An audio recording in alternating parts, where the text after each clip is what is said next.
Hey, Eric here from 5minuteinvesting.com.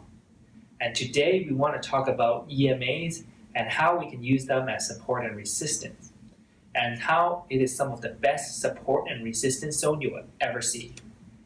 So in the previous video, we already talked about how to identify tops and bottoms. We already talked about how to use EMA to identify the trend. So at this point, you should be pretty comfortable with A, identify tops and bottoms with or without indicator, B, identify a trend with or without indicator. So if you're not comfortable, go back, look at more examples, ask me a question. Before we dive into the question today, I just want you to understand the big picture. And the big picture is very simple for investing. There are only 3 steps.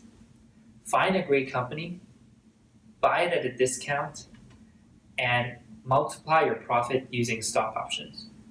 By doing this, you don't need to spend a lot of time watching the market every day. Just do your research, do good research, and invest only when you're 95% confident. So, back to support and resistance. Previously, I taught you that just look at the most recent high and low and use that as support and resistance. Then I taught you use Bollinger Band as support and resistance. And finally, today I'm going to teach you how to use EMA as support and resistance. Now, in the chart template I gave you in email number 1, it has 2 EMAs, 100 and 200. Now, most of the time you're investing in an uptrend. And 100 EMA is the most reliable one. And what does that mean? It means that when a price is close to or touching the 100 EMA, that creates a good buying opportunity. Because this is usually like a short-term retracement where people are looking to buy.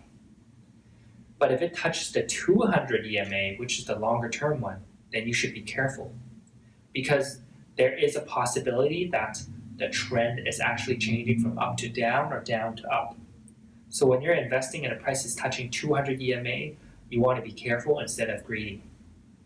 So when you're looking at support and resistance, you want to merge all 3 techniques together. That means the price is near the previous low, the price is near the low of the Bollinger Band, and the price is near the 100 EMA.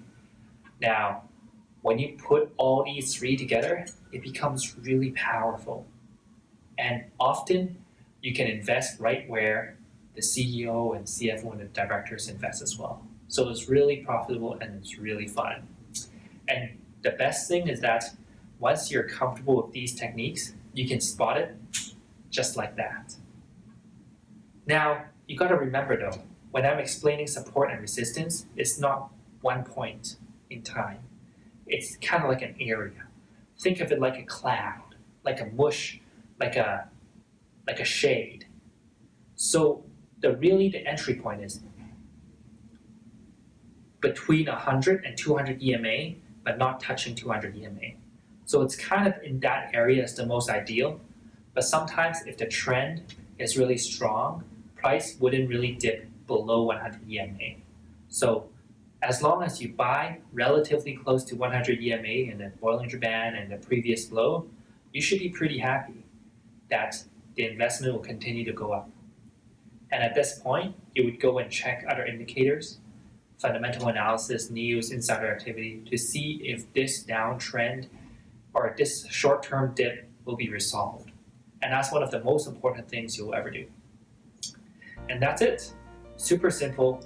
Let me know if you have any questions below. Give me a like or a share or a comment. I love those and I read every single comment. Good luck.